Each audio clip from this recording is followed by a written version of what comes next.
Well, cool. Todd, I think the best place to start, man, is just, if anybody is watching this at home, just kind of to give a brief introduction about who you are, what you do, and what your role in the company is. Sure.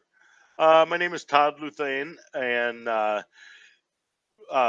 own a company called Coex3D. And Coex3D is a first and foremost, we're a manufacturer of 3D printing filaments. People who know 3D printing know exactly what that means. People who don't know 3D printing, the way I put it in simplest terms, is every 3D printer needs a material to print with, much like your inkjet printer that you have in your home or office. If you don't have an ink cartridge in it, you might as well not have a printer. Hmm. What we manufacture are 3D printing filaments that would be the equivalent of putting an ink cartridge in your inkjet printer. It's a plastic material, comes on a spool, and um, we make lots of different types, but 3D printing is becoming more and more popular all the time, more and more affordable. Um, and we see everything from home hobbyists to schools to, of course, commercial customers that buy our materials. So we have everything from entry level that would be more prone to the hobbyists buying those up through engineering grade materials. And we have customers that we need to reach of all different types. So that's what we do, and that's who I am. Great. Well, thanks for the introduction, man. You brought up an interesting point about reaching all different types of customers. So, I guess the way I want to segue into this next question is where was your business at before us from a marketing perspective? You know what? We've bounced around a little bit and tried several different things. I'm gonna I'm gonna answer that question, but I'm gonna flavor it a little bit and give you a little bit of history of the company and how we got to here. Coex3D had existed making 3D filaments since about 2016. I got involved with the business in 2020. Um, but at that time, I did not own the business. The business was owned by a group of companies that I had actually worked for those folks in a different business for about 20 years or so. And it was right at the beginning of COVID. They felt that they needed to make a change with the business, and they asked me if I would manage the business for them, which I accepted. Um, but it was an interesting thing because I really didn't know anything about 3D printing, and it wasn't a passion of mine. It was, but I immediately fell in love with the craft of 3D printing, the business that we were in, and just had some differences of strategy with the previous owners where um, I felt like we wanted to do more creating an e-commerce platform. I felt like we wanted to do more with social media advertising and outreach and finding new customers through whatever channels were available to us. And as you know, all of those things take time and they take money and they take resources to be able to do that. And I just was never able to get the previous owners to make those types of investments in the business. Um, Ultimately, I ended up buying the business from them in July of 2022. Um, and then since then, we have really been playing around with lots of different things, whether it be email marketing, social media, mostly via free posts, a little bit with paid advertising. Um, Launched a new website, went with a Shopify platform. We were on WooCommerce previously.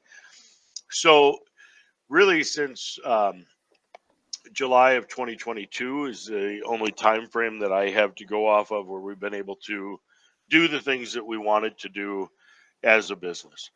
Um, so I touched on it a little bit, but we had tried doing the digital marketing 100% ourselves for a time.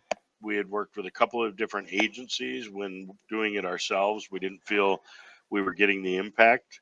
Um, and we've just toyed with a number of different things, whether it be, social media, primarily Facebook, Instagram, a little bit on Twitter, very, very little bit on TikTok, and there's lots of areas that we want to continue to explore. We know that we can expand our reach and our brand awareness, but that's really our biggest challenge right now is getting our brand well known, and we're working hard at that.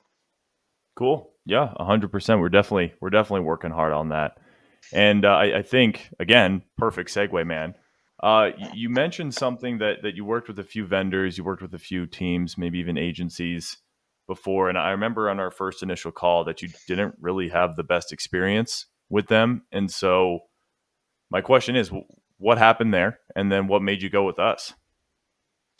You know what really happened in watching the data, and we had given them 6 months worth of money and time to have them, and the other agency was working with us on SEO optimization. They were working with us on Google Ads, and we were doing everything our own on our social media platforms. I know that SEO is kind of the long game, but after 6 months, we had really seen a flat line. We had not seen any increases, and that was very frustrating. Um, the thing that was most notable that I think you're referring to on our initial call was it was about October, and we were talking internally how we're not seeing success, and then went and were able to see in the back end of our website that agency that we were working on, specifically on the SEO and Google Ads portion of it, had not logged into our website since like June 19th. And here it was October. So we were paying them $1,500 a month, actually in excess of that. And they hadn't even been on our website. So we would have follow-up calls with it. We'd have status report calls, just kind of assuming that they're doing, and shame on us that we didn't look at it or monitor it more. But that's when it became immediately apparent that, hey, you know what? There's a reason we're seeing flatline. We hadn't gone down, but we hadn't gone up. But why are we giving them all that money? It didn't make any sense. And it was about that time that you guys had reached out to us, and the timing really was perfect. And you know, we talked quite a bit internally, and then with us and your team, and there was just a natural comfort level when we started talking with you guys. Well, cool. Thanks for saying that, man. And yeah, again, I'm sorry, man, for them to have not logged in for months. Yeah, literally months. That can't feel good. That can't feel good. No. So far, I know that we've been working together for a couple months now.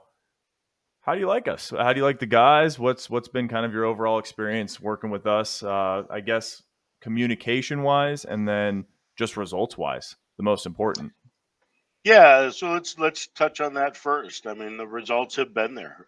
We started working with Carbon Box right around Black Friday, and we decided to work with Carbon Box on two levels. One being the Facebook paid, so social media, but specific to Facebook and Instagram paid campaigns. We are doing our own in terms of the free posts. And then we're also working with you guys on Google ad spend and the placement of that. We are doing all of the SEO work on our website on our own now, and that's working out fine. The results have been fantastic. I mean, it's been a relatively short amount of time. Obviously, Black Friday, everyone expects it to be great. We did have a great year. Whether or not I can attribute that to the promotions that we ran or Carbon Box, I'm going to put it as a combination of both of those. But we have definitely seen more traffic to our website. We've gotten a lot of first-time customers that are coming, which is really huge for any business, but it's especially huge and exciting for us because what we manufacture and what we sell is a consumable item. If somebody's into 3D printing, they don't buy a spool of filament one time and then never come back to us. They buy our product, consume our product through making stuff, and then they come back to us again and again. So our lifetime value of a customer tends to get pretty big, even though our average order size might only be $125 to $150. But generally speaking, people will reorder about every 60 days or so. Um, so getting that new customer is where we have struggled. We have been our product and our customer service and our quick shipping that keeps our customers coming back.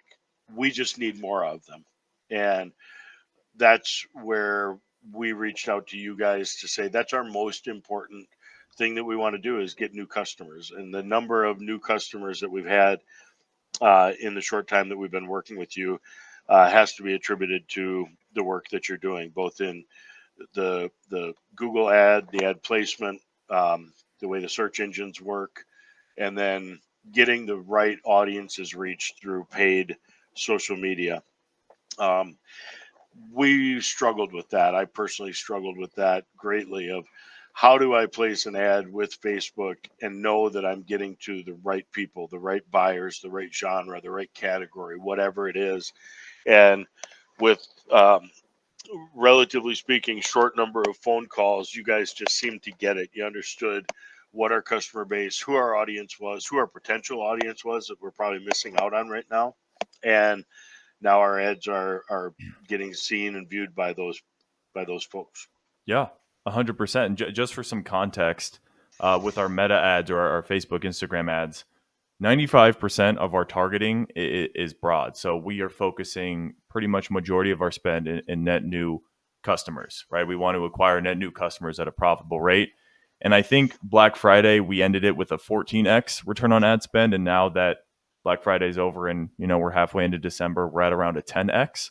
And so the goal is just to continue to scale in 20% increments so we can scale profitably and not break the system. So we're really stoked about that. And Todd, my last question for you, man, is to anybody watching at home, in their car, at the gym, whatever, what would you say to them if they're thinking about working with us? They're thinking about dipping their toes in marketing. Maybe they're working with a poor agency and they just don't trust agencies anymore. What would you say to somebody who's considering using our services but just hasn't pulled the trigger yet? I guess I want to speak to people that are in a similar boat as I was, where you've got a business, established business is what we were. We had an e-commerce platform that was very, very functional, is very functional, but we believe it's in its infancy. And I'm a 54-year-old guy. I am a college graduate with a marketing degree. And I say my age because I think that there's a lot of people that fall into the same boat that I am, where when I went to school for marketing, the internet barely existed. Um, Smartphones did not exist. Social media did not exist. Many websites or many companies didn't have a website. Many companies weren't even using email. So everything that I learned about marketing truly doesn't exist anymore. Everything about marketing now is digital media, digital content, the way the search engines work, the way Google crawls things and looks at different things, and SEO, and every alphabet soup that's out there as far as what's going on in the world of marketing. Um, it's really, really difficult for somebody like myself to comprehend and say that I'm doing a good job with that. And I don't want to go back to school. I don't want to have to relearn everything. So I can understand and I can share with guys like you who I want to reach. You know how to do it. I don't know how to do it. So I know what I want to do. I know the people that we want, and I know that we make great product. How do I reach them? So what I would say to people is, if you're like me and you've got a passion for what you do and you want your business to be successful, and you feel like, I know I'm missing something and I just don't know what to do, talk to people who know what they're doing. There's a reason that we make filament and you do the marketing. We're good at the making of filament. We're not so good at the marketing side of things. And I think oftentimes knowing what your strengths are and more importantly, what your weaknesses are, helps shed a light on that. Because we could have kept doing the same thing over and over again and having, slow itsy bitsy growth. I think we can do better. I know we can do better, and I think that we're on the right path for that, and I'm excited about that. So that'd be my biggest message: is just if the world of digital marketing seems complex, it is, and I don't have time to learn all that. We love it. We love it. So we'll handle that for you, Todd. Todd, I appreciate you, man. Thank you for being here. And yeah, again, thanks for doing this, and we'll talk to you soon. Sounds great.